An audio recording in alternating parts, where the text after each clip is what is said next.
BJP के leaders तो दिल्ली में जा रहे हैं, तो जहां जो पैसा आ रहा है उस पैसे को रोकने के लिए वहां पर बोल रहे हैं जाकर के। इतना कमीना कोई भी आदमी नहीं हो सकता, मैं आपको बता सकता हूं।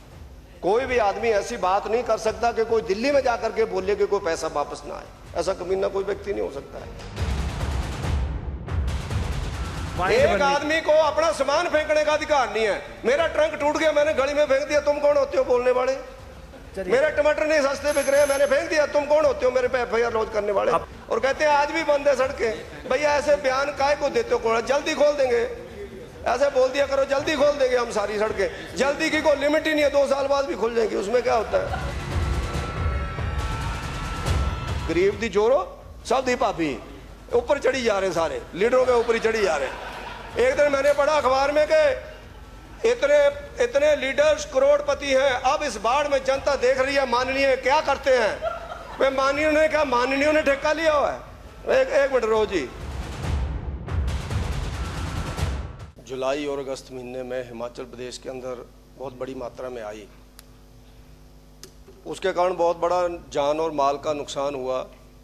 और हिमाचल प्रदेश जो एक विकास की गति पकड़ रहा था, विकास की ओर एक लंबी छलांग लगा रहा था, वो चाहे हमारे 4 लेन रोड्स हों, चाहे हिमाचल प्रदेश के अंदर ट्रेन का चलता हुआ काम हो, बिलासपुर लेह लद्दाख वाला जो काम चला हुआ है, और उसके साथ साथ चाहे हमारे अन्य इंफ्रास्ट्रक्चर जो गांवों तक हमारा बहुत अच्छा था।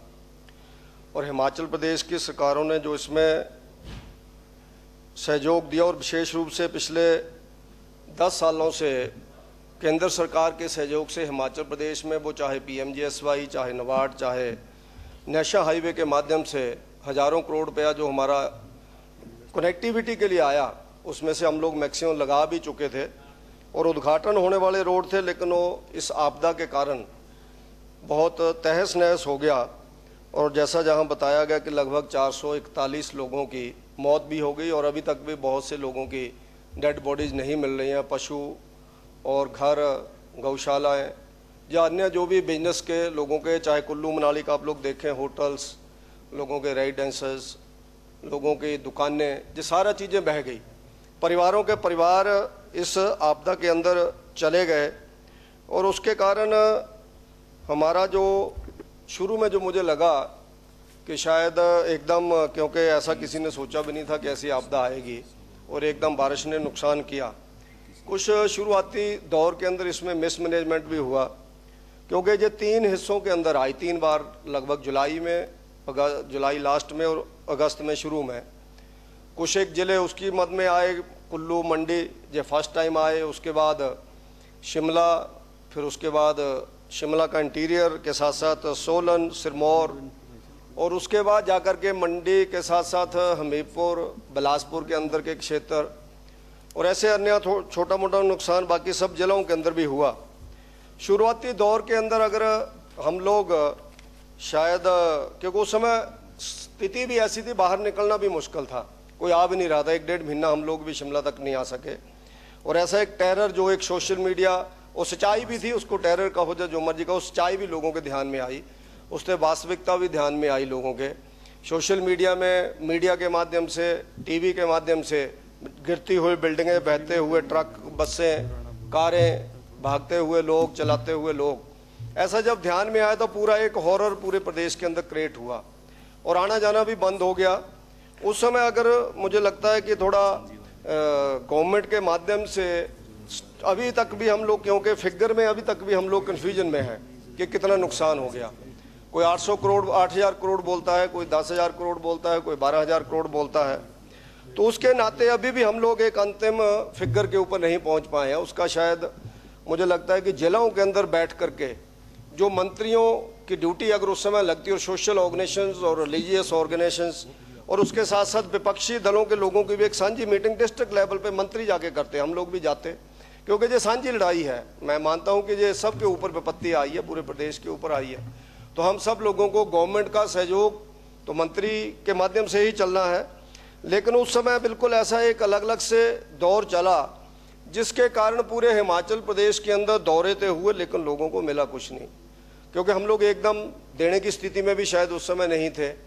और आज भी मैं मानता हूं कि आपका सर्दी का मौसम शुरू हो रहा है, और सर्दी के मौसम में पहाड़ों के लोग बिना मकान से, उनके पशु, उनके बच्चे जिनके किताबें तक बह गई, वर्दी तक नहीं रही, वो कैसे होंगे। आज भी मुझे लगता है मुख्यमंत्री जी को डिस्ट्रिक्ट हेडक्वार्टर के ऊपर बैठ करके किसी न किसी मंत्री को वहाँ पर संभालने की ड्यूटी लगानी चाहिए, छोटी छोटी चीज़ों को। अगर आप लोग एडमिनिस्ट्रेशन के ऊपर छोड़ेंगे तो एडमिनिस्ट्रेशन, मैं ये नहीं कहता कि एडमिनिस्ट्रेशन कैपेबल नहीं है, हिमाचल प्रदेश के अंदर ब्यूरोक्रेसी भी और कर्मचारी भी काम करते हैं। इसी कारण ये पहाड़ी प्रदेश होने के बावजूद अपने पड़ोसी प्रदेशों से भी हम लोग आगे हैं बहुत सी चीज़ों में। शिक्षा के क्षेत्र से लेकर के देख लो, अपना जो इतना बढ़िया हमारा इंफ्रास्ट्रक्चर है, बाहर के लोग आकर के भी यहाँ प्रशंसा करते हैं। तो उसमें बैठ करके अगर हम लोग देखेंगे तो मुझे लगता है आपका एक फिगर भी आएगा कि अल्टीमेटली नुकसान कितना हुआ है।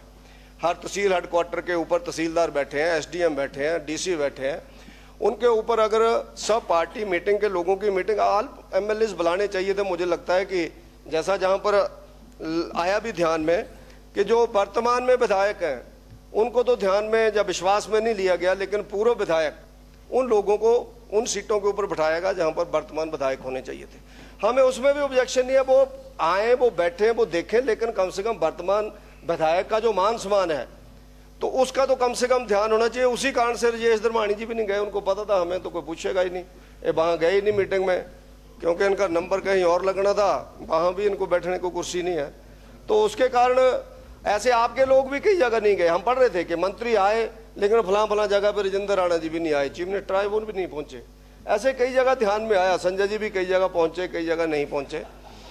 तो इस कारण मेरा एक निवेदन रहेगा आज भी मुख्यमंत्री जी से, मेरा आज भी निवेदन रहेगा मुख्यमंत्री जी से कि आप डिस्ट्रिक्ट हेडक्वार्टर के ऊपर जिम्मेवारी लगाओ, ड्यूटी लगाओ। जो एक ऑब्जेक्शन आ रहा है, सच्चा ऑब्जेक्शन है कि बंदरवाट चली हुई है, वहां पर चाहे जेसीबी लगाने की बंदरवाट है, चाहे आने वाले टाइम में डंगे लगाने की बंदरवाट होगी, चाहे तरपाल बांटने की होगी, चाहे सामान बांटने की होगी। जब एक मंत्री बैठा होगा तो उसका डर होगा सब व्यक्तियों को। वो 15 दिन रहे, 20 दिन रहे, कैंप करे उस एरिया के अंदर। शिमला में 3 मंत्री हैं, एक को जहां लगा दो, 2 को कहीं और आप लोग भेज सकते हैं, क्योंकि जहां भी बहुत बड़ा नुकसान हुआ तो मंत्री के माध्यम से जब कंट्रोल होता है तो मुझे लगता है रिस्पेक्टफुली हम लोग भी साथ में जा सकते हैं, क्योंकि अन्यथा फिर ब्यूरोक्रेसी भी उसी हिसाब से डील करती है। तो एक तो मेरा आपसे जो आग्रह रहेगा, इसको अभी भी आप लोग ठीक कर सकते हैं। और फिगर को लेकर के अब आप लोगों के अखबार कटेंगे देख लो तो अलग अलग फिगर्स हैं। आज पठानिया साहब ने भी बोला, भवानी सिंह जी ने, तो उन्होंने भी शायद 8,000 के लगभग बोला। तो ऐसे मुकेश जी भी 12,000 बोलते हैं, कोई 10,000 बोलता है। मैंने पहले भी बोल दिया, बार बार दोहराने की जरूरत नहीं है। तो मुझे लगता है रिलीजियस ऑर्गेनाइजेशन ने बहुत अच्छा काम किया, जैसे राधा स्वामी डेरे का आया, जब सामाजिक ऑर्गेनाइजेशन, सोशल ऑर्गेनाइजेशन, जहाँ गवर्नमेंट नहीं पहुँच सकती है वहाँ पर गांव के व्यक्तियों को अगर चीफ मिनिस्टर अपील करेंगे, अगर प्रदेश के मंत्री और प्रदेश के पूर्व मुख्यमंत्री जी जैसे गए भी हैं, जहाँ इन्होंने बोला भी है, वहाँ लोगों ने लंगर भी लगाए, स्कूलों के अंदर भी लोगों को रखा। और आगे आप कल्पना करोगे हमारे बर्फबारी शुरू हो गई है लगभग, अभी आप देख रहे हैं धौलाधार में, रोहतांग में फर्स्ट बर्फबारी शुरू हो गई है। तो उसके नाते सर्दी का मौसम बहुत परेशानी करेगा लोगों को, कि ऐसा ना हो कि सर्दी में हमारे लोगों की मौतें शुरू हो जाए, स्कूलों के अंदर जो बैठे हैं बीमारी के कारण शुरू हो जाए, बच्चे बेचारों के ऐसे ना कहीं उनकी हालत खराब हो जाए। तो ये सारे का सारा सिस्टम हम लोगों को एकदम बैठ करके सुधारना पड़ेगा।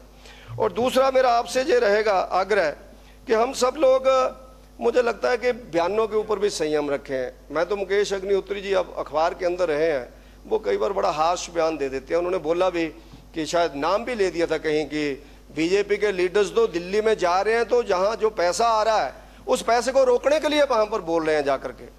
इतना कमीना कोई भी आदमी नहीं हो सकता, मैं आपको बता सकता हूँ। कोई भी आदमी ऐसी बात नहीं कर सकता कि कोई दिल्ली में जाकर के बोले कि कोई पैसा वापस ना आए। ऐसा कमीना कोई व्यक्ति नहीं हो सकता है, क्योंकि ये आपदा कोई बीजेपी वालों पर या कांग्रेस वालों पर थोड़ा आई है, पूरे प्रदेश के ऊपर आई है। तो मुझे लगता है आप ऐसे बयान देंगे तो हमें भी लगता है यार छोड़ो, हमने भी कहा कोई इस पचड़े में पड़ना, जो होता होने तो गवर्नमेंट जो करती है करे। फिर गवर्नमेंट अपने जिम्मे सब कुछ ना ले ले, गवर्नमेंट अपने ऊपर ना ले ले, उनके अधिकारी बैठे हैं, उनके आपके जैसा मैंने पहले भी कहा मिनिस्टर्स लोग बैठे, कैपेबल मिनिस्टर हैं आपके, और जो 2-3 आपने बढ़ाने उनको बढ़ा दो, अगर कम पड़ रहे तो उनको दे दो। आप बढ़ाते क्यों नहीं? धर्माणी जी हैं, संजय रतन है, सुधीर शर्मा है, यही तो बढ़ाने आपने, और कौन बढ़ रहे हैं? यादविंदर गोमा है, यादविंदर गोमा, इसका तो पंगा ही कोई नहीं है। नहीं चलो आप देखो, इस बात को सुनने दो, क्योंकि आप इस बात को मुख्यमंत्री जी के जहन में दाने नहीं देना चाहते, क्योंकि आपका नंबर नहीं है, अलग नंबर वाले हैं, आप जाने नहीं देना चाहते। तो उसके नाते मेरा आग्रह रहेगा कि आप 3 सहयोगी और लो, और आपका दिल्ली का क्या लफड़ा पड़ा हुआ मेरे को समझ में नहीं आता। चीफ मिनिस्टर में किसी को हटाने का दम नहीं होता दिल्ली में भी, मैं आपको गारंटी देता हूँ कोई हटा नहीं पाएगा। आप बनाओ जिसको बनाना है, आगे करो इनको, नौजवान व्यक्ति हैं सारे लोग, आगे बना करके इनको जिम्मेवारी दो। ऐसे कामों में ये आएंगे आपके, क्योंकि सीपीएस तो आपके हट रहे हैं अभी, मुझे लगता है 1 आध तरीक में हट जाएंगे। न्यायालय वाले थोड़ा उसको रोक रहे हैं और आप भी पूरा प्रयास कर रहे हैं किसी तरह बच जाए सारे, लेकिन उसमें सुप्रीम कोर्ट की रूलिंग है भाई, वो लोग हमारे बचेंगे नहीं, जो लोग जाएंगे। तो उसके नाते मेरा आग्रह रहेगा कि इनको दे दो जो भी समय देना है, बीच में बना करके कोई फायदा नहीं होता। आपको भी 10 दिन लेट करते आपका मजा ही खराब हो जाता, और कईयों को तो बेचारों को इतनी बधाइयां मिल गई बढ़ने के बाद भी नहीं मिलेंगी। इनकी लाड़ियां भी बोलेंगे अब आ गया, साल बाद बन के मुंह लुटका के, साल भर पहले बनता तो नज़ारा भी आता। लाड़ियों को भी लोग बधाइयां दे रहे हैं, बच्चों को भी बधाइयां दे रहे हैं। तो कुछ ना कुछ इसमें आपको करना चाहिए और अपने साथ इनको जोड़ना चाहिए। और मुझे लगता है कि जो 122 साल का बारिश का रिकॉर्ड टूटा, अभी कहाँ जी, अभी तो गर्म भी नहीं हुआ खड़ा, अभी तो खड़ा हुआ हो। जा तो मेरे को बुलाया ना करो, जब पूरी तसल्ली होने दिया करो एक बार, पूरा एक बार। मैं पूरे तथ्यों पर बोल रहा हूँ, मुझे नहीं पता है इतना टाइम लेते गर्म होने में। पूरे तथ्य मैं पूरे 11 मिनट में आप गर्म, पूरे तथ्यों के ऊपर मैं बोलो। अभी 10 मिनट हुए, 11 मिनट में गर्म नहीं हुए थे, अभी 10 मिनट हुए। तो उसके कारण 122 साल का रिकॉर्ड इसके ऊपर टूटा जी बारिश का। तो मेरा ऐसा कहना है कि इसमें जो, जैसा मैं जानता हूँ, जैसा यहाँ पर विषय भी आया कि जो खनन भी इसमें एक प्रमुख रूप से मामला है, लेकिन खनन का मेरा मुख्यमंत्री जी से आग्रह रहेगा, मुख्यमंत्री जी व्यवस्था परिवर्तन की आप बात करते हैं, कई चीज़ें ऐसी हो रही है। मैं मानता हूँ कि बजट स्पीच नहीं है कि जिसमें आधा घंटा पौना घंटा बोला जाए, लेकिन इसमें स्पीचें ऐसी शुरू हो गई जिसके कारण मुझे लगता है ये पॉलिटिसाइज हो गया मुद्दा है। और आप लोगों ने हमारे लीडर्स को ठग तक बोल दिया, फिर आपको महाठग सुनना पड़ा, ठीक है ना जी। और सुंदर सिंह जी हमारे बड़े पुराने मित्र हैं, यूनिवर्सिटी में भी ऐसे बोलते थे जे, थोड़ा कर देते हैं काम अपना बीच बीच में। तो उसके कारण इन्होंने प्रधानमंत्री जी को भी लिबेड़ लिया 15 लाख करोड़ वाला। अब इतनी बड़ी हमारी छोटी डिस्कशन चली है, तो प्रधानमंत्री जी ने क्या बोला, किस कंटेक्स्ट में बोला, मुझे लगता है उस पर नहीं हमें जाना चाहिए। तो हम लोगों को नेशनल हाईवे के और जो ट्रेन का काम चला हो, मैं बिलासपुर से आजकल जाता हूँ क्योंकि इधर रोड टूट गया था, कोई भी आदमी डंपिंग साइट के ऊपर डंपिंग नहीं कर रहा है। पूरे की नदी जो है आपकी, जो झील है भाखड़ा डैम की, और नेशनल हाईवे ने और ट्रेन वालों ने भर दी पूरी की पूरी। कहीं ना कहीं जब टेंडर होता है तो डंपिंग साइट वो बताते हैं और उसका पैसा क्लेम करते हैं वो लोग, लेकिन वो जहां से पहाड़ी इधर से खोद रहे हैं इधर से फेंक रहे हैं। पूरे के पूरी झील आपकी पहली बारिश में भर गई। आप कल्पना करो, जो भाखड़ा डैम सितंबर लास्ट तक भरता था जाकर के, वो आपका एक पहली ही 30 घंटे की बारिश में भर गई झील। और उसके ऊपर कोल डैम भी लग गया है, उसने भी पानी रोका तत्ता पानी तक। अगर वो कोल डैम नहीं होता तो क्या हालत होती। आपका पंडोर डैम एकदम भर गया पहली बारिश में, ब्यास में पानी छोड़ना पड़ा आपका। उसके बाद जाकर के पोंग डैम भर गया, जिसके कारण भवानी जी ने कहा कि उस एरिया में नुकसान हुआ। कम से कम ये जो ऊपर डंपिंग साइट्स हैं नेशनल हाईवे की है, बीआरओ बना रहा है, पीडब्ल्यूडी बना रहा है, एनएच बना रहा है, चाहे हमारे पीएमजीएसवाई है, भैया ठेकेदारों को पूरा पैसा दे रहे हैं लोग, पूरे का पूरा पैसा दे रहे हैं, लेकिन वो डंपिंग साइट ठीक जगह नहीं है। आपकी ट्रेन की भी देखें जाकर के, उसको चेक कराएं। और मेरा तो मुख्यमंत्री जी आग्रह रहेगा कि नदियों के किनारे जो निर्माण है इसकी कोई ना कोई सीमा तय करो। नदियों के किनारे जो निर्माण है, हमने देखा कि वो लोगों को होटल अच्छे लगते हैं जिसमें कुर्सी के ऊपर घर वाले बैठे हो और पैर कुल्लू की नदी के अंदर हो, पानी ऊपर से जा रहा है। तो फिर वहां भागना ही पड़ना था 50,000 लोगों को। जो भी मणिकर्ण बेल्ट में हुआ है, जो होटल्स वहां बने हैं, जो आपका बोनतर के अंदर होटल है, जो राजस्थान एरिया के अंदर आपके होटल्स हैं, जो आपके अलग अलग नगर एरिया के अंदर जो नीचे वाली बेल्ट के अंदर होटल है, इन सब एरियो के अंदर जो होटल बनने की पहली शुरुआत हुई थी, फिर उसको पॉलिटिसाइज नहीं मैं करना चाहूँगा। आपके पूर्व मुख्यमंत्री रहे कमलनाथ सिंह जी हैं, वो जहाँ नहीं है, मैं उनका ऐसे एक उदाहरण स्वरूप ले रहा हूँ। फर्स्ट होटल मुझे अब याद नाम आ रहा, उसका कुछ ऐसा है, स्पेन रिजॉर्ट, पहली बार वो नदी के बीच बना था, मुझे लगता है 35 साल पुरानी बात है, नदी के बिल्कुल शोर के सामने। उस समय बहुत अखबारों में आया, लेकिन किसी ने रोका नहीं किसी को। एक बन गया, उसके बाद भी किसी ने उनको नहीं रोका। उनकी बात नहीं मैं कर रहा हूँ, किसी को भी नहीं रोका। प्राइवेट होटल्स हैं हमारे, आपके सबके होंगे, लेकिन ये सारी चीजें गड़बड़ हुई उसके कारण, ये सारी चीजें आज गड़बड़ होना शुरू हुई है। उसके कारण मेरा ऐसा रहता है कि मैंने अपने एरिया में देखा, हमारे एरिया में कॉलोनीज बन रही हैं, कॉलोनीज का कोई रूल रेगुलेशन नहीं है, बिजली सड़क पानी सीवरेज कोई नहीं दे रहा है। वहां पर फिलिंग करके डंगे पतले पतले लगा करके प्लॉट्स बेचे जा रहे हैं, कौन उसकी रजिस्ट्री कर रहा है। और हमारे एरिया में एक ही मकान गिरा, मेरे एरिया में परिवार का कोई व्यक्ति हताहत नहीं हुआ, लगभग 25-30 लाख 35 लाख का मकान बिल्कुल नया बनाया। डंगा बैठ गया, डंगे की आवाज़ आई तो परिवार वाले बाहर आ गए, वरना सारे मर जाते। और उसके 2 मिनट के बाद पूरी का पूरा लेंटर बैठ गया, उनकी गाड़ियाँ, उनका सब मकान सारा धराशायी हो गया। इन लोगों को परमिशन कौन देता है? वो टाउन कंट्री प्लानिंग के अंदर वो काम है। और उसके साथ साथ हमारे जो माइनिंग ऑफिसर हैं वो क्या कर रहे हैं बैठ करके? आपके सारे पुल जो करे ना जी बद्दी बरोटी वाला के साथ, पूरी की पूरी खड्डे, मुझे लगता है ज़्यादा नहीं तो 50-50 फुट पानी के कारण डाउन चली गई हुई है। पुल कहीं रह गए, पिलर कहीं पर रह गए। और अगर उन्ना के अंदर 1 साल पहले जयराम जी के टाइम पर अगर दिल्ली से 4.5 करोड़ रुपया स्वां के पुल के लिए उसकी डंगा लगाने के लिए नहीं आया होता तो वो पुल भी चला जाता, वो आपका 4-5 करोड़ का पुल बनता आ करके। इसी तरह से अलग अलग जगहों के ऊपर सारा नुकसान हुआ। पिछले कल भी बहुत बड़ा नुकसान हुआ। तो मेरा आग्रह रहेगा कि इन सब लोगों को बिजली, सड़क, पानी, चीज़ें जो भी है तब तक ये सारी कॉलोनीज पास नहीं होनी चाहिए। कॉलोनीज वालों ने भी बहुत ज़्यादा, हमारे प्लान में बहुत बड़ा गदर है उन लोगों का, बहुत बड़ा गदर है। और उसके साथ साथ गांवों के अंदर भी प्लॉटिंग हो रही है। और शिमला के अंदर जो नुकसान हुआ आप लोग जानते हैं। शिमला के अंदर बहुत पुराने पेड़ है, हम लोग भी देखते थे, पिछली बार मैं भी उधर रहता था, मेंस फील्ड है, उसके ऊपर इतने पेड़ झुके हुए तो मुझे लगता था जब बारिश आती थी कहीं ये गिर गए तो हम कोई भी नहीं बचेंगे। जहाँ पर टेढ़ा पेड़ है तब भी हम काटेंगे नहीं, और उसके साथ साथ उसकी टहनियाँ तक नहीं हम लोग काटेंगे। जिनकी उम्र हो गई है इनका कोई ना कोई आप लोगों को सर्वे कराना चाहिए। नई प्लांटेशन हो सकती है, फेजेस वाई में हम लोग कर सकते हैं कि शिमला की जो जिसको है सुंदरता को भी कोई नुकसान ना हो। लेकिन हम लोगों को इतने बड़े पुराने पेड़ जो बिल्कुल झुके हुए हैं, और कई लोगों ने तो ऐसी जगह पर मकान बना लिया कि मकान के बीच में से पेड़ निकाल दिया। उसकी परमिशन कौन देता है? भैया म्यूनसिपल कॉर्पोरेशन है। जहाँ पर आपका टाउन कंट्री प्लानिंग का ऑफिस है आपका, उनको परमिशन किसने दी? और सारे की सारी उनकी नींव देखो जा करके, आपकी कृष्णा नगर देख लो, कच्ची घाटी देख लो, आपका जितना भी ये सारा एरिया है, इस सारे एरिया के अंदर अगर कहीं और बड़ा नुकसान हुआ आने वाले टाइम में तो बहुत बड़ी मौतें हो जाएंगी आने वाले टाइम में। इसी तरह से मेरा आपसे आग्रह रहेगा कि आप सब लोग इसका सारा सर्वे करा करके हम लोगों को करना चाहिए। और एक बहुत बड़ा मुख्यमंत्री जी दुर्भाग्यपूर्ण हुआ कि इस सारी हौच पौच में आप लोग भी परेशान थे, हम लोग भी परेशान थे। हमारे विधायक विनोद जी के ऊपर FIR होगी सुंदरनगर के अंदर। मेरा तो हमेशा एक ऑब्जेक्शन रहता है, मैं ये नहीं कहता कि घर से जाकर के कोई भी लड़ने के लिए नहीं जाता। आप भी कल को किसी से लड़ेंगे तो हमारा कोई दिमाग खराब है MLA का कि SDM से सीधा लड़ जाएगा जा करके, या किसी कर्मचारी से लड़ जाएगा। वो तो काम कराने गया हुआ है, काम के अंदर उसको रिस्पॉन्स नहीं आ रहा, जब वो उसकी बेइज्जती कर रहा तो उसके अंदर बहस हो जाती है। कई बार उसमें तो मुझे लगता कोई हाथापाई भी नहीं हुई है, शायद मैन हैंडलिंग भी नहीं हुई है, मैं तू तो उसमें हुई है। तो हम लोगों ने एक विधायक के ऊपर FIR लॉन्च कर दी।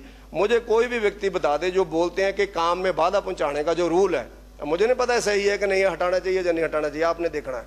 तो हम लोग कर्मचारियों के साथ, अफसरों के साथ उनके घरों के अंदर जाएंगे, फिर दफ्तर के अंदर बहस नहीं हो सकती है, दफ्तर के अंदर हम लोग उनसे चर्चा नहीं कर सकते हैं, हम लोग उनको काम के लिए नहीं बोल सकते हैं। तो उनके लिए बढ़िया डिफेंस है कि ये काम में बाधा पहुंचाई इसलिए इसके ऊपर एक FIR लॉन्च कर दो। तो मेरा ये निवेदन है कि इन सारी चीज़ों पे MLAs की जो एक इंस्टीट्यूशन है उसके ऊपर ध्यान देना चाहिए। विनोद जी ने वहाँ हजारों नहीं लाखों रुपए का सामान लोगों के बीच बंटवाया सामाजिक संस्थाओं को लेकर के। तो ऐसे हम लोग FIR करेंगे किसी के ऊपर तो मुझे लगता है ये सारी चीज़ें बिल्कुल गलत है। और एक और FIR हुई, मैं उस पर फिर चर्चा में नहीं जाना चाहता, आप कहेंगे BJP का आदमी था। सेब गिराने वाली FIR किसी के ऊपर होगी, नाले के अंदर किसी व्यक्ति ने सेब फेंका।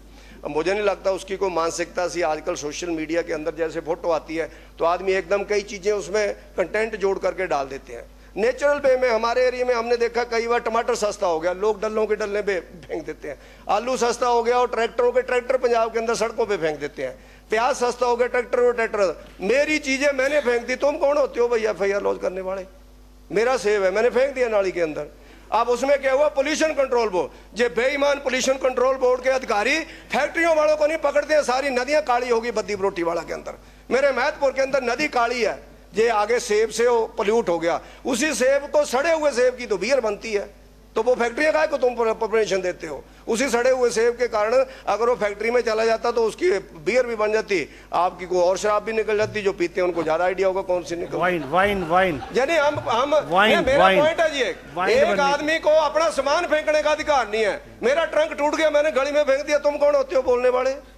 चलिए। मेरे टमाटर नहीं सस्ते बिक रहे हैं, मैंने फेंक दिया। तुम कौन होते हो मेरे पे एफआईआर लॉन्च करने वाले? अब तो बड़े गर्म और हो गए 1 लाख रुपया पठानिया ज्यादा साहब, गर्म हो गया। पठानिया साहब 1 लाख रुपया इन्होंने उसके ऊपर जुर्माना किया, और बाद में तरक क्या दे रहे हैं नेगी साहब, वो बीजेपी का आदमी है। यार बीजेपी कांग्रेस को छोड़ो, आपके हो सकता है इंटीरियर गांवों के अंदर कई लोगों के सड़ गए होंगे, बेचारों ने फेंक दिए होंगे। अब सड़े हुए सेब को कहां भेजेंगे? ठीक है, उस समय आप भी एकदम सड़कें नहीं खोल सकते थे, एकदम कोई जादू की छड़ी तो किसी के पास है नहीं है। और विक्रमादित्य जी कई बार बोलते भी थे 543 सड़कें हम लोग हफ्ते के अंदर खोल देंगे। मैं कहता तो अल्लाह दीन का चिराग होगा जो इतने खोल देंगे, और आज भी कहते हैं बंद है, और कहते हैं आज भी बंद है सड़कें। भैया ऐसे बयान काय को देते हो? जल्दी खोल देंगे, ऐसे बोल दिया करो जल्दी खोल देंगे हम सारी सड़कें। जल्दी की कोई लिमिट ही नहीं है, 2 साल बाद भी खुल जाएंगी, उसमें क्या होता है? काय को आप पॉइंट दे रहे हैं, 7 दिन का पॉइंट काय को दे रहे हैं आप लोग? Conclude please, conclude please. लोग हमें फोन करते हैं एकदम, 1 मिनट रोहित ठाकुर जी थोड़ा तुसी तो कभी गर्म होंगे ही नहीं है। तो उसके कारण मेरा पोल्यूशन का जो मामला है, इसमें आप भी सुखविंदर जी, आप एक जिम्मेदार परिवार से आते हैं, छोटे परिवार से, हमने आपका संघर्ष देखा हुआ, पर आप भी कई बार आजकल भटक जा रहे हैं। आप ना पॉलिटिकल बातें बहुत कर रहे हैं। आपने भी बीच में पावर प्रोजेक्ट घुसेड़ दिए, किसी ने बीच में कोई और कर दिया, कोई ठग कहने लग पड़ा, कोई कुछ कहने लग पड़ा। मुझे लगता है चर्चा ही पटड़ी से उतर गई। नहीं, ऐसा नहीं मुझे लगता है। जयराम ठाकुर जी ने जो काम किया है, मैं आपको दावे के साथ कह सकता हूं, किसी नीति में गलती हो सकती है, लेकिन जयराम ठाकुर की नीति गलत नहीं हो सकती है, नीयत गलत नहीं हो सकती है। मैं जो आपको कहता हूं कि इनकी कभी नीयत गलत नहीं हो सकती है। अब इन्होंने इन्वेस्टमेंट लाने के लिए लोगों को दिया होगा, कुछ ना कुछ राहत दी होगी। हम लोग बुलाते हैं लोगों को, आप बिजली महंगी देंगे, सुखराम जी ने बोला है, आप देख लो। अच्छा, आप उनसे ज्यादा पैसे लेकर के बढ़िया प्रोजेक्ट लगा दो, हमें क्या प्रॉब्लम है? हमें भी कोई दिक्कत नहीं है। लेकिन पुरानी बातों को क्रिटिसाइज करते रहना मुझे लगता है वो अच्छा नहीं है। और उसके बाद मेरे को एक और बहुत बुरा लगा पठानिया साहब, जहां पर क्रैशर के ऊपर चर्चा आई। कई लोगों ने कहा, और कई एमएलए ने भी उत्साह में बोला, इसका क्रैशर है, उसका क्रैशर है। भैया क्रैशर लगाना कोई फंडामेंटल राइट नहीं है क्या विधायकों का? हम बस का परमिट नहीं ले सकते, हम होटल नहीं बना सकते, हम क्रैशर नहीं लगा सकते, हम अपने परिवार के लोगों को नौकरी नहीं दे सकते, हमारा बंदा कोई नौकरी नहीं लग सकता। तो एमएलए ने क्या कोई भिक्षा मांग करके घर चलाना क्या? एमएलए तो ऐसा मामा हो गया कि घर आया तो क्या ले आया, घर से गया तो अम्मा क्या दे के गया। एमएलए की तो यह हालत हो गई है। जब आप लोग चुनावों में जाते हैं तो क्या हालत होती है हमारी आपकी। और अच्छा है अगर एमएलए ने क्रैशर लगाए हैं, एमएलए ने फैक्ट्री लगाई है, एमएलए रोजगार कर रहे हैं, तो लोगों को रोजगार दे रहे हैं। रोजगार दे करके वो कम से कम करप्शन तो नहीं कर रहे होंगे, उनकी जेब में पैसा वो किसी को गरीब को दे सकते हैं, वो किसी दुखदाई को दे सकते हैं, मृत्यु पे दे सकते हैं। मुझे लगता है ये कोई गलत नहीं है। और एक दिन मैंने एक अखबार में न्यूज भी पढ़ी, कई बार मित्र भी हमारे को टारगेट करते हैं, कहते होंगे ना गरीब दी लाड़ी गरीब दी जोरो सब दी भाभी, ऊपर चढ़ी जा रहे हैं, सारे लीडरों के ऊपर ही चढ़ी जा रहे हैं। एक दिन मैंने पढ़ा अखबार में कि इतने लीडर्स करोड़पति हैं, अब इस बाढ़ में जनता देख रही है माननीय क्या करते हैं। वे माननीयों ने ठेका लिया हुआ है। एक मिनट रोज जी, उसमें अखबार में मैंने पढ़ा, पता लग गया होगा जिसने लिखा होगा, मैं नाम भी ले दूंगा, आप परवाह नहीं मार दिया किसी चीज की, ठीक है ना। उन्होंने लिखा कि इतने पैसे हैं, कई करोड़पति हैं, कई अरबपति हैं। भैया उनके परिवारों ने, बुजुर्गों ने मेहनत की होगी, करोड़पति हैं, को डाका मार के तो नहीं ले आए हुए। और माननीयों से अब उपेक्षा है कि वो बाढ़ में क्या देते हैं। हमने पूरे लोगों ने, आपने भी, हमने भी अभी भी तनख्वाह दी, कोरोना में भी दी। इस प्रदेश के अंदर कितने लोग तनख्वाह लेने वाले हैं? दे जा रहा है कि एक तनख्वाह सुखू जी को, एक तनख्वाह सुखू जी को। लोगों ने घर बैठे कोरोना में तनख्वाह ली, तब भी कोरोना काल के अंदर पैसे नहीं दिए। आज देना सुखू जी को 500-700 करोड़ तो उसी से आ जाएगा। अगर आप है तो आप भी ऐसा करो, मिनिमम और मैक्सिमम 10,000 गुजारा भत्ता दे दो, बाकियों की तनख्वाह बंद करो 2 महीने के लिए। हमारी भी कर दो, हमारी भी करो, उनकी भी करो, आप लोग करो सबकी। हम तैयार है, सारे के सारे एमएलए तैयार हो जाएंगे। करो ना आप सबकी, A to Z करो, नीचे से लेकर लिखने वालों तक करो ना, सारे का सारा। ऐसा हो गया लीडर तो ऐसा हो गया जैसे बगानी औरत होती है, कोई भी छड़ी जा रहा है, कोई भी देखी जा रहा है। हम लोग पढ़ करके आए हुए, आप भी पढ़ करके आए हुए, यूनिवर्सिटी के अंदर संघर्ष किया है। हम लोग परिवारों की बैकग्राउंड के कारण नहीं आए हुए हैं, और कोई परिवार की बैकग्राउंड के कारण भी आया होगा तो उसके भी पिताजी ने, माताजी ने संघर्ष किया होगा, तब उसने परिवार की भूमिका बनाई, तब उसको परिवार का टेट मिलकर उसको वोट पड़ता है। ऐसे नहीं पड़ता, अगर वो बदनाम होता तब नहीं पड़ता। तो उसके कारण मेरा निवेदन रहेगा कि हम इस इंस्टीट्यूशन को, हम लोग भी इस इंस्टीट्यूशन की इज्जत रखें। सारे के सारे लोग अपने ऊपर ही चढ़ी जाते हैं, एक दूसरे के ऊपर बोली जाते हैं। कोई और भी बोलता हुआ देखा आपने? कभी किसी व्यक्ति ने, आपकी एम्प्लॉइज एसोसिएशन ने कभी बोला कि हमारे दफ्तर के अंदर ये आदमी बेईमान है, जिसने गदर मचाया हो, इसको सस्पेंड करो? बोला कभी किसी ने? हम बोलते हैं इसको करो, तुम बोलते हैं इसको करो। हम में सबसे बड़े ईमानदार आदमी जो एक दूसरे के ऊपर उंगली उठाते हैं और सच बोलते हैं, बीच में खड़ा होकर के बोलते हैं। तो उसके कारण ऐसा नहीं है कि कोई व्यक्ति थैंक यू वेरी मच सती साहब, उसने कोई गुनाह कर दिया। सर आप भी इसी में हैं, आप भी इसी में हैं, अब कुछ ज्यादा ही गर्म हो गया। तो इसलिए मेरा निवेदन रहेगा कि मैं एक दो सुझाव दे देता हूँ सुक्खू जी को, तो बाकी बाद में कर लेंगे साहब किताब। तो उसके कारण मेरा ये कहना है कि हमारा भी फंडामेंटल राइट है, हर फंडामेंटल राइट हमारा है, हमको क्या करना क्या नहीं करना है। हाँ, हम लोग ऐसा ना हो कि किसी विधायक का क्रैशर है वो बिल्कुल धांधली मचा रहा है वहां पर, किसी का होटल है वो बिल्कुल धांधली मचा रहा है वहां पर, क्योंकि उसके पास पावर है। ये नहीं होना चाहिए, उसको तो दूसरों से भी झुक करके रहना चाहिए, जे हम सबके ध्यान में चाहिए। लेकिन वो कर रहे हैं तो कोई गलती नहीं कर रहे हैं, वो भी बाकियों की तरह रोजगार दे रहे हैं और अपना घर चला रहे हैं, अपना परिवार चला रहे हैं। उसके कारण मुझे लगता है कि इसके ऊपर उंगली उठाने की जरूरत नहीं है और ना किसी को बहुत बड़ी चीजें लिखने की जरूरत है। तो इन सारी चीजों का आप ध्यान रखें। और मेरा आग्रह रहेगा सुक्खू जी, आपने एक हम लोगों को VKVNY में अधिकार दिया है कि हम लोग डंगे को, अगर पंचायत लिख करके देती है कि डंगा इसी बरसात में गिरा है और प्रधान देता या पटवारी देता तो हम उसको सीधा डंगे को भी दे सकते हैं, वरना पहले हम रास्ता एवं डंगा होता था तो देते थे, नहीं तो नहीं मिलता था। आज बहुत डंगे लगने जरूरी है लोगों के जो भी गिरे हैं। आपके एरियो में तो ज्यादा है पहाड़ों में, पर इसका अधिकार आपने दिया 24 तारीख 2024 मार्च तक। मुझे नहीं लगता कि सारा फंड हम वहां दे पाएंगे, रास्तों को भी देंगे और जगह भी देंगे। अगर इसको हम आने वाले टाइम में भी रख छोड़ेंगे ताकि लोगों के डंगे, देखो हमने भी अपने डंगे तो किसी ने भी नहीं लगाने हैं, लोगों को ही देने हैं। ये चीज ऐसी है जो लोगों को ही देनी है, जो VKVNY है, विधायक क्षेत्र विकास निधि योजना, तो उनको देनी है। तो आगे भी इसको आप लोग बढ़ाएंगे तो मुझे लगता है कि आप लोगों की अच्छा रहेगा। और दूसरा मेरा कहना है कि आपने कल एक बयान दिया कि विधायकों की निधि काट देंगे। विधायकों को पहले 1.5 करोड़ मिलता है, 50,000 करोड़ में से सबका जोड़ करके तो 68 करोड़ तो बनता है सारे का सारा, 70 करोड़ मान लो। आप तो पुरानी किस्त भी दे दो ताकि हम लोगों के डंगे लगाएं जा करके, हम लोगों की ड्रेन बनाएं जा करके, हम लोगों के पास जाकर के को खेत को डंगा लगना है जहां बाढ़ रुक सकती है तो हम लोग लगाएं। तो आप विधायकों को देंगे, मैं आपको गारंटी के साथ कहता हूं जितना विधायकों को देंगे जो ईमानदारी के साथ लगेगा। हिमाचल का कोई भी विधायक ऐसा नहीं है, जैसा कई प्रदेशों के बारे में हम सोचते हैं कि वहां परसेंटेज कही, मैं बोलना नहीं चाहता, लेकिन जहां तो लोग मौके पर जाकर के देते हैं और फिर दोबारा उसको चेक करते हैं जाकर के भाई साहब का डंगा लगा कि नहीं लगा। क्योंकि हम लोग धरातल से जुड़े हुए लोग हैं, लोकतंत्र जहां बिल्कुल चूल्हे तक लोकतंत्र है हिमाचल प्रदेश के अंदर, कोई गलती करता है एकदम लोग पकड़ते हैं। तो मेरा आग्रह रहेगा कि उसको आप लोग आगे करें। और दूसरा और लास्ट पॉइंट है पठानिया साहब, उसमें स्पीकर साहब के हमारा हिमाचल प्रदेश के अंदर जो एकदम जो मैंने देखा ना जी, एक पिछले साल आपका मुकलोडगंज के अंदर ऐसा शोर पड़ा था, बादल फट गया, एक पुली टूटी थी। जब मैंने वहाँ होटलियर से फ़ोन किया, हमारा एक मित्र था, तो उसने कहा सर कोई बादल नहीं फटा है, एक पुली है, पुली पहले खुली चलती थी, बाद में बांध करके छोटी बना दी, पाइपों से पुली बना दी, उसके बीच पत्थर फंस गए, उसके बीच पॉलीथीन फंस गया, ऊपर से थोड़ी झाड़ियाँ आई वो फंस गई और पुली के बाहर से पानी निकला और जब पुली पे प्रेशर पड़ा पुली टूट गई, तो कारें भी गई और शोर पड़ गया कि बादल फट गए और पूरे टूरिज्म का हिमाचल में नुकसान हो गया एक पुली के चक्कर में, एक पुली के चक्कर में।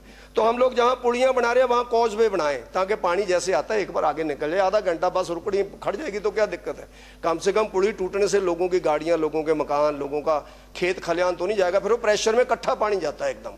तो ऐसा देखें कि कॉजवे कहाँ चलेगा, पुली बनानी है तो बिल्कुल खुली बनाएं, फिर छोटी पुली ना बनाएं। पैसे की कमी के कारण फिर हम लोग पाइप ना डालें, स्लैब अच्छी पड़े। तो ये मेरा आग्रह रहेगा। और पॉलीथीन को अगर हम लोग बैन करेंगे, प्रोफेसर साहब के टाइम पर पॉलीथीन बैन हुआ था, जयराम ठाकुर जी ने भी उसको बड़े जोर से लागू किया, लेकिन अब बिल्कुल ओपन पॉलीथीन चल रहा है, ढेर लग गए जगह जगह, ढेर लग गए, गंद पड़ गया पूरे प्रदेश के अंदर। ये पॉलीथीन फंसता है नालियों के अंदर जिसके कारण बहुत बड़ा नुकसान होता है। तो मेरा मुख्यमंत्री जी आपसे आग्रह रहेगा कि इन चीजों की तरफ ध्यान देते हुए, हम सब लोग चाहते हैं कि ये हिमाचल प्रदेश की सूरत फिर को बिल्कुल वैसी बने और हम लोग इस चक्कर में ना उलझते रहें कि हम लोगों को विशेष क्या है क्या नहीं। हम भी चाहते हैं ज़्यादा से ज़्यादा पैसा हिमाचल को मिले और नरेंद्र मोदी जी देंगे, क्योंकि अभी सर्वे की जो रिपोर्ट्स है वो जा रही हैं और मैं विश्वास करता हूं कि जहां नरेंद्र मोदी जी, देश की गवर्नमेंट जरूर देगी, क्योंकि हम सब लोग एक दिशा में चल रहे हैं। और हम सब लोग भी बोलेंगे, ठाकुर साहब फिर दोबारा जाएंगे, कल ही बात कर रहे थे अभी, फिर दिल्ली जाएंगे, फिर बातचीत करेंगे, गडकरी जी ने जो बोला उसको फिर इंप्लीमेंट करवाएंगे। जो सड़कों के लिए उन्होंने बोला कि मैं सारी सड़कों के लिए पैसा दूंगा, वो सारी चीजें करेंगे, NH को भी करेंगे, PMGSY को भी करेंगे, सब चीजों को करेंगे। Thank you very much. इन सब चीजों को करें। आपका बहुत बहुत धन्यवाद। जय हिंद, जय भारत।